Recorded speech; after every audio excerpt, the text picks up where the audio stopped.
Questions?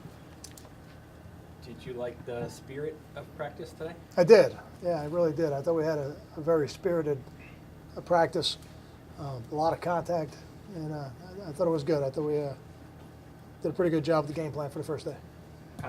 Maryland's kicker, 17 for 17. How much of a weapon is he? Especially, I think he's 10 for 10, outside of 40. So yeah, long for 57, I think. I mean, he's one of the elite kickers in the country. He's a weapon. He's a real weapon. Does it change your approach? I mean, are they in scoring position when they get inside the 35? I mean, what is?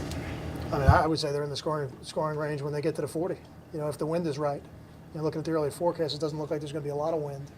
Temperatures in the mid 40s. So, with that kind of leg, I'm sure they start thinking about it once they're inside the 50. If he's made a 57-yarder, I'm sure he's made longer than that in practice.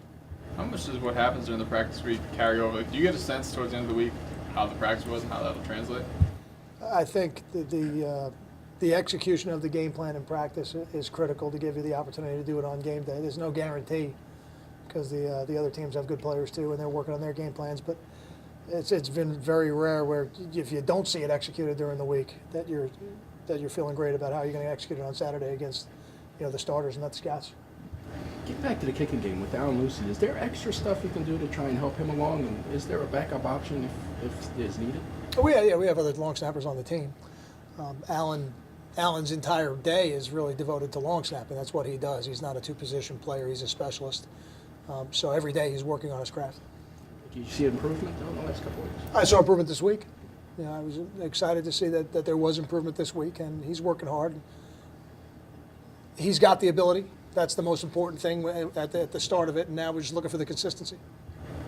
Kyle, are you doing the Thanksgiving hotel dinner again for everybody? And what's the... Doesn't sound as nice as it really is when you describe it like that. We actually have a big celebration dinner. We do. We have a tremendous celebration, as I tell the players. If you have dinner with the head coach on Thanksgiving, I promise you a couple things. The food will be as good as anywhere in the country, and they certainly will not run out of food.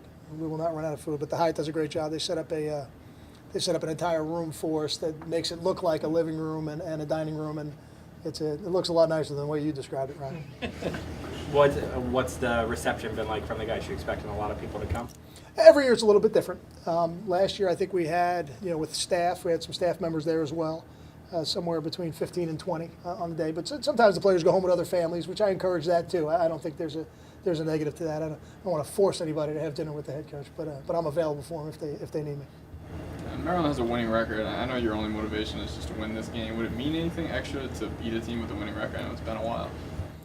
I think being 1-0 each week is really hard, and that's what we're looking at, and that's what we focus on. It's that part of it for me doesn't motivate me more this week than any other week that we play. So every week, we're striving to be 1-0, and ultimately that's our motivation. How much of a concern is Maryland on kickoff returns? Very good.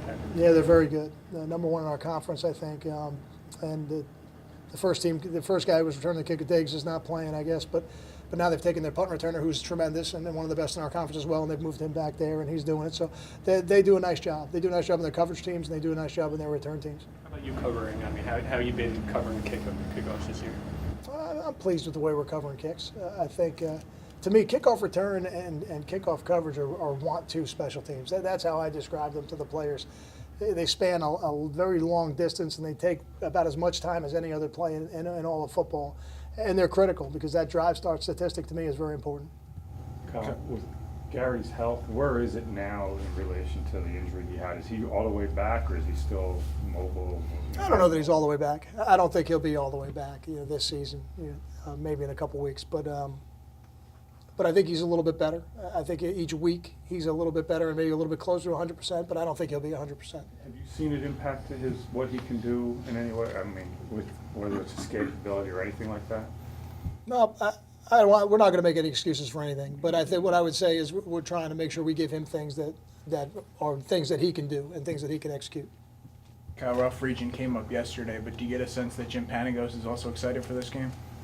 I think Jim's excited for every game. If you've met Jim, you know that he's excited about life in general. He's a high energy, high tempo guy. He played there, so I'm sure he takes a lot of pride in being an alumnus. But every week Jim goes out there and he does a great job of preparing the defensive line. So I don't think this week will be any different. Got time for 2 more? Thank you. Thank you. Like,